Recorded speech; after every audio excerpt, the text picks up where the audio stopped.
कहानी शुरू होती है और समुद्र के बीच में एक जबरदस्त भूकंप समुद्र के नीचे इतनी ताकत से झटका देता है कि जमीन में दरार बन जाती है और उससे चमकती हुई नीली रोशनी निकलने लगती है। इसके ऊपर पानी की सतह पर एक कपल एक दूसरे के साथ समय बिता रहे होते हैं। तभी लड़का अपनी गर्लफ्रेंड को शादी के लिए प्रपोज करता है। लड़की कुछ जवाब दे पाती उससे पहले ही अचानक कोई चीज लड़के को पानी के अंदर खींच लेती है। लड़की हैरान होकर इधर उधर देखने लगती है और तभी लड़के की लाश पानी की सतह पर तैरने लगती है।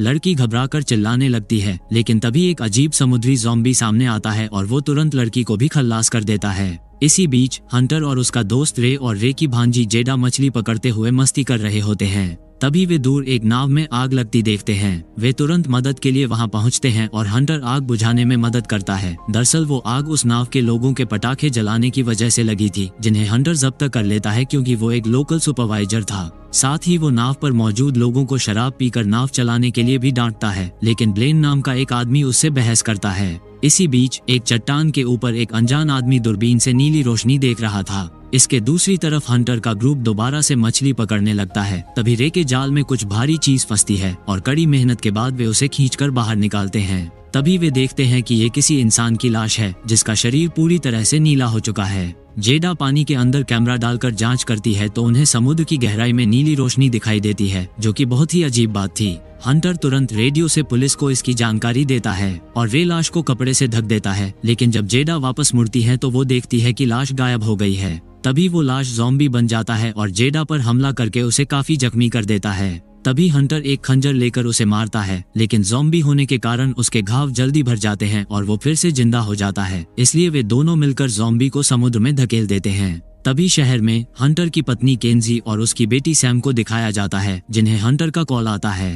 हंटर केंजी से कहता है कि वो जेडा की मदद करे क्योंकि वो डॉक्टर थी। केंजी तुरंत अपने पति से मिलने निकलती है, जबकि सैम अपने दोस्तों के साथ कॉन्सर्ट के लिए रुक जाती है। वहां सैम की मुलाकात डैग नाम के सिंगर से होती है और दोनों में दोस्ती हो जाती है। उधर केंजी और रे एम्बुलेंस से जेडा को अस्पताल लेकर पहुंचते हैं, जहां डॉक्टर उसका इलाज करते हैं। रे भी जेडा के साथ ही रहता है। इसी दौरान हंटर पुलिस ऑफिसर अकोनी से मिलता है और दोनों मिलकर इस अजीब घटना की जांच करने का फैसला करते हैं। वे हंटर की नाव में बैठकर समुद्र की ओर जाते हैं, जहां पर वे फिर उसी नीली रोशनी को देखते हैं। हंटर फिर से कैमरा पानी में डालता है और वहां एक जहाज का मलबा देखता है, जिसमें एक दरार से नीली रोशनी निकल रही थी। जहाज पर उसका नाम या कोई पहचान का निशान नहीं था, जो और भी ज्यादा अजीब था। वहीं पास ही एक अजीब क्रिएचर तैर रहा होता है। हंटर कहता है कि ये सब भी वैसे ही ज़ॉम्बीज हो सकते हैं जैसा उनकी नाव पर आया था। फिर वो उसके साथ हुई घटना के बारे में बताता है, लेकिन अकोनी इसे मजाक समझकर हंसने लगता है। उसी समय पानी में ज़ॉम्बी का एक बड़ा झुंड दिखाई देता है, जो तैरते हुए उनकी ओर बढ़ने लगता है। ये देखकर अकोनी को हंटर की बात पर यकीन हो जाता है। हंटर तुरंत केंजी को कॉल करके जेडा को सबसे अलग रखने के लिए कहता है और अपने साथी कलीग से मदद मांगकर कहता है कि इलाके के सभी लोगों को तुरंत सुरक्षित जगह पर ले जाओ। तभी बीच पर सुनामी का सायरन बजने लगता है और लोग हैरान होकर समुद्र की ओर देखते हैं, जहां पानी पीछे की ओर खिसक रहा था। हंटर और अकोनी लोगों को बचाने के लिए वापस जाना चाहते हैं, लेकिन वे अचानक देखते हैं कि उनके पीछे एक विशाल लहर आ रही है, जो कि कोई मामूली लहर नहीं थी बल्कि वो समुद्री ज़ॉम्बियों से भरी हुई थी। लोग सुनामी को आते देख घबरा जाते हैं। हंटर अपनी नाव को तेजी से भगाने की कोशिश करता है, लेकिन लहर उन्हें भी अपनी चपेट में ले लेती है। कुछ ही सेकंड में ज़ॉम्बीज की सुनामी बीच पर पहुंच जाती है और पूरे इलाके को तहस नहस कर देती है, जिससे ज़ॉम्बीज भी हर जगह बिखर गए थे। हंटर और अकोनी भी किसी तरह सुरक्षित किनारे पर पहुंच जाते हैं। अकोनी एक ज़ॉम्बी पर गन तानता है, लेकिन वह उस मामूली ज़ॉम्बी पर गोलियां बर्बाद नहीं करना चाहता। अस्पताल में केंजी रे को बताती है कि अधिकतर सभी डॉक्टर सुनामी के कारण बाहर भाग गए हैं, इसलिए जेडा का इलाज तुरंत नहीं हो पाएगा। इसका मतलब था कि रे और जेडा को कुछ समय के लिए क्वारंटीन में रहना होगा। बीच पर कई लोग जीवित बचे थे और हंटर और अकोनी उन्हें खतरे के बारे में चेतावनी देने की कोशिश करते हैं, लेकिन तब तक बहुत देर हो चुकी थी। लहर के साथ आए ज़ॉम्बी अब उठने लगते हैं और समुद्र से और भी ज़ॉम्बीज निकलकर हर उस इंसान पर हमला करने लगते हैं जो उनकी पहुंच में आ रहा था। ज्यादातर जीवित लोग ज़ॉम्बी में बदल जाते हैं, जिससे झुंड और बड़ा हो जाता है। अकोनी और हंटर अपनी बंदूक और चाकू का इस्तेमाल करके कुछ ज़ॉम्बीज को मार देते हैं, लेकिन उनकी संख्या इतनी ज्यादा थी कि वे सभी को संभाल नहीं पाते। इस दौरान हंटर एक नाव देखता है और उसके इंजन का इस्तेमाल करके कई ज़ॉम्बी को एक साथ मार देता है, जिससे कुछ लोगों को भागने का मौका मिलता है। उधर सैम और उसके दोस्त एक बिल्डिंग से इस हमले को देख रहे थे। वे अपने पेरेंट्स को कॉल करने की कोशिश करते हैं, लेकिन सभी घबराहट में इतने व्यस्त होते हैं कि कोई फोन नहीं उठाता। अस्पताल में जेडा होश में आती है और वो तुरंत ज़ॉम्बी बनकर जागती है और रे पर हमला करने की कोशिश करती है। तभी एक डॉक्टर कमरे में आता है और जेडा उसकी ओर कूदकर उसे काट लेती है। रे इस मौके का फायदा उठाकर कमरे से बाहर भाग जाता है। बीच पर अकोनी एक ज़ॉम्बी को छतरी से मार देता है, लेकिन जितने ज़ॉम्बी वे मारते हैं उनकी संख्या उतनी ही बढ़ती जाती है। घायल ज़ॉम्बीज भी हिलडुल कर वापस जिंदा हो रहे थे, इसलिए अकोनी और हंटर वहां से भागने और मदद लाने का फैसला करते हैं। जब वे गाड़ी में बैठते हैं तो अचानक पीछे की सीट पर ब्लेन और उसकी जीएफ को देखकर चिल्ला उठते हैं। ब्लेन वही होता है जो उस आग वाली नाव पर था और ये लोग गाड़ी में छिपे हुए थे। हंटर और अकोनी उनकी मदद करने के लिए राजी हो जाते हैं और ट्रक तेजी से चल पड़ता है। इस बीच दूरबीन वाला रहस्यमय आदमी बीच पर पहुंचता है और अपने हाथ में लोहे की रॉड लेकर एक ज़ॉम्बी के पास जाता है। अस्पताल में केंजी एक कमरे से बाहर निकलती है और ये देखकर हैरान हो जाती है कि जेडा ने पूरे स्टाफ को मार डाला है। जेडा केंजी का पीछा करने लगती है। जब केंजी भागते हुए कॉरिडोर में पहुंचती है तो रे उसे खींचकर एक कमरे में ले जाता है और दरवाजा बंद कर देता है, लेकिन बाकी स्टाफ भी ज़ॉम्बी बन चुका था और वे सब मिलकर जेडा के साथ दरवाजा तोड़ने लगते हैं। आखिरकार वे अंदर घुस जाते हैं, इसलिए रे और केंजी को फिर से भागना पड़ता है। वे भागते हुए अस्पताल के दूसरे हिस्से में पहुंचते हैं, जहां उन्हें एक ज़ॉम्बी व्हीलचेयर पर बैठा हुआ दिखता है। वहीं दूसरी तरफ जेडा उनका पीछा करते हुए अभी भी उनके पीछे लगी थी। रे और केंजी को लगातार भागते रहना पड़ता है और वे किसी तरह भागने का रास्ता खोज लेते हैं। कुछ देर बाद अकोनी और बाकी लोग पुलिस स्टेशन पहुंचते हैं, लेकिन जैसे ही वे और ज़ॉम्बी को उनकी ओर आते देखते हैं, सभी तेजी से अंदर भागते हैं। ब्लेन पर ज़ॉम्बी लगभग हमला कर ही देता है, इसलिए वो अपनी जीएफ को झुंड की ओर धक्का देकर उसे चारा बना देता है और खुद बाकी लोगों के साथ अंदर आ जाता है। जब ज़ॉम्बी खिड़कियों को तोड़ने की कोशिश करते हैं, हंटर ब्लेन को उसकी हरकत के लिए डांटता है। इस पर ब्लेन गुस्से में आकर एक पुलिस ऑफिसर की गन छीन लेता है। वो हथियारों के गोदाम से हथियार मांगता है, लेकिन जब बाकी लोग इनकार करते हैं तो ब्लेन गुस्से में आकर एक ऑफिसर को गोली मार देता है। इसके बाद वो आर्मरी की ओर भागता है, लेकिन हंटर उसे फौरन पकड़कर बेहोश कर देता है। उधर सैम और उसके दोस्त बिल्डिंग से बाहर निकलकर सड़कों पर भागते हैं।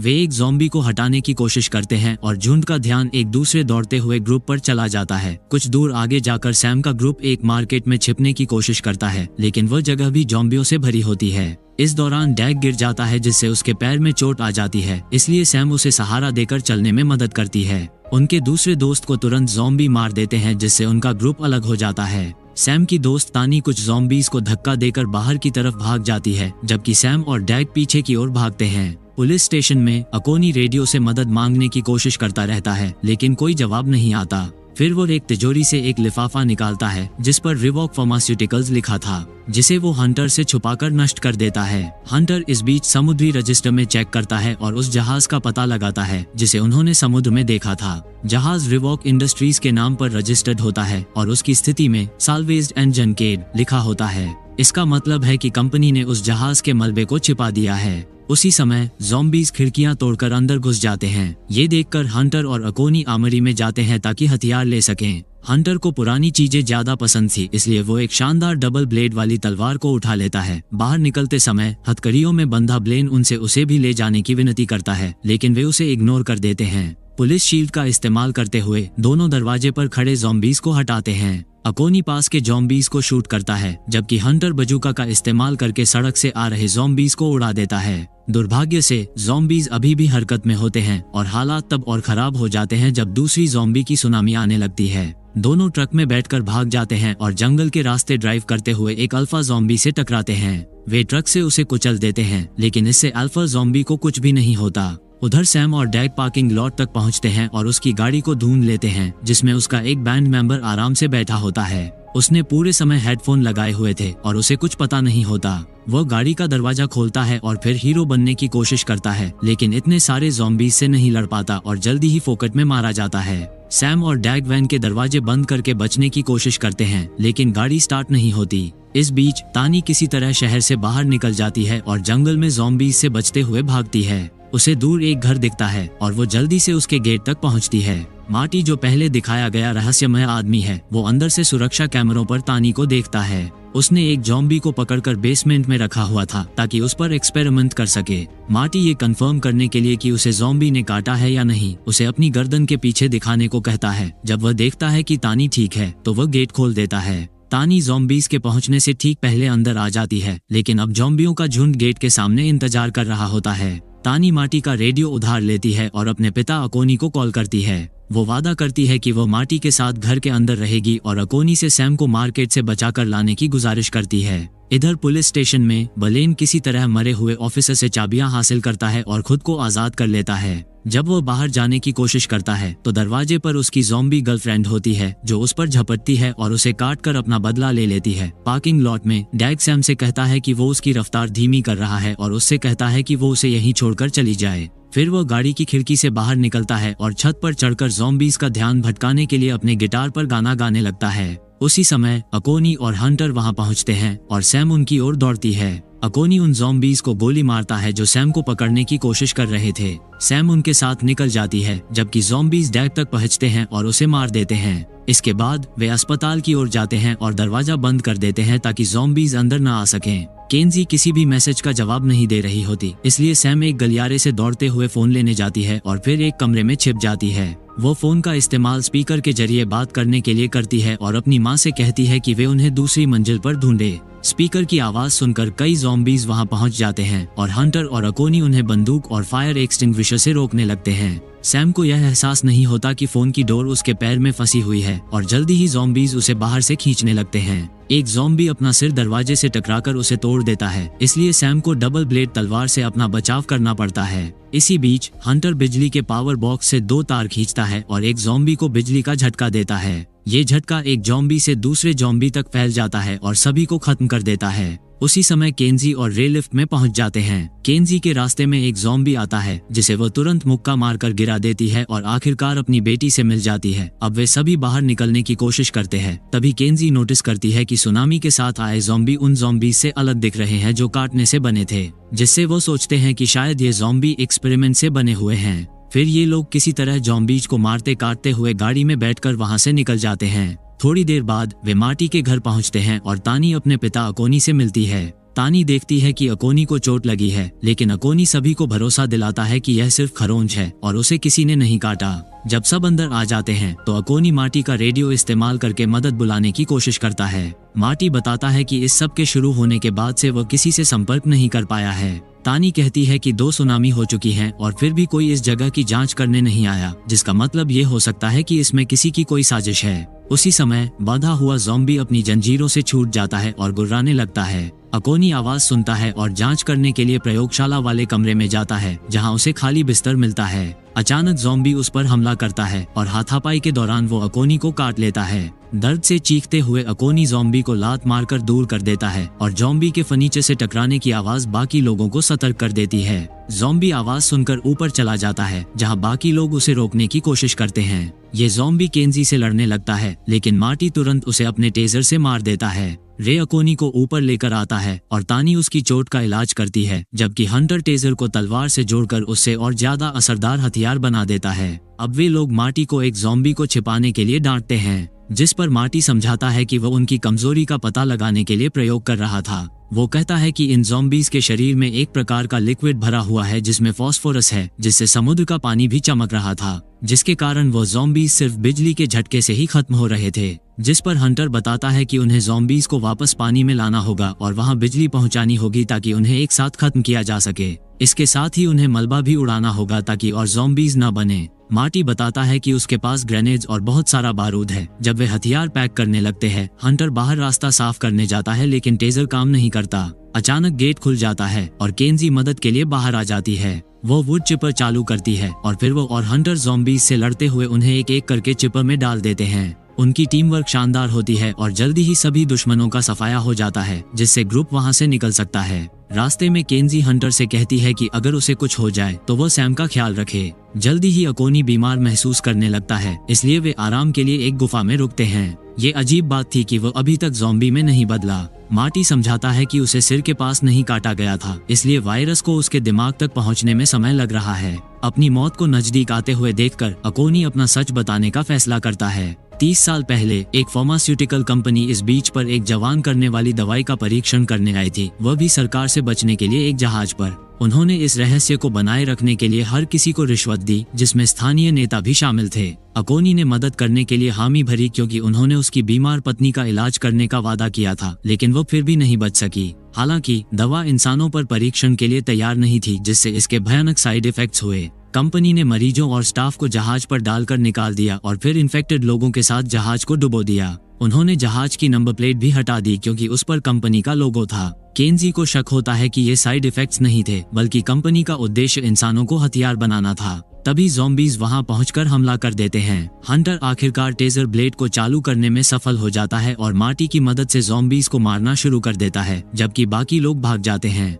रास्ते में तानी को अकोनी को पीछे छोड़ना पड़ता है क्योंकि वो आखिरकार मर जाता है, लेकिन वो उसके साथ में एक ग्रेनेड रख देती है। जब सभी ज़ॉम्बीज मारे जाते हैं तो हंटर और मार्टी बाकी ग्रुप में शामिल हो जाते हैं और गुफा से बाहर निकल जाते हैं। बाहर निकलने से पहले तानी देखती है कि अकोनी ज़ॉम्बी के रूप में जागता है और अपनी आखिरी पलों में वो ग्रेनेड एक्टिवेट कर देता है। विस्फोट गुफा को ब्लॉक कर देता है और बाकी ज़ॉम्बीज को उनका पीछा करने से रोक देता है। कुछ देर बाद सभी बीच पर पहुंचते हैं और योजना को अंजाम देने के लिए अलग अलग हो जाते हैं। मार्टी ये बताता है कि उसने अपने घर में कुछ बारूद छोड़ा था और अब रिमोट का इस्तेमाल करके उसे उड़ा देता है। इसके बाद रे, मार्टी और तानी C4 को मलबे तक ले जाने के लिए एक नाव में निकलते हैं। मार्टी कनेक्शन सेट कर रहा होता है और तानी उसे जल्दी करने को कहती है क्योंकि ज़ॉम्बीज उनकी तरफ तैर रहे होते हैं। हंटर कुछ तार लेकर पानी के छोटे तालाब तक खींचता है, जबकि किंजी और सैम पावर बॉक्स के पास सही समय का इंतजार करती है ताकि बिजली चालू कर सकें। फिर हंटर एक बाइक लेता है और तेज म्यूजिक बजाता है ताकि ज़ॉम्बीज उसका पीछा करते हुए बीच तक पहुंच जाएं।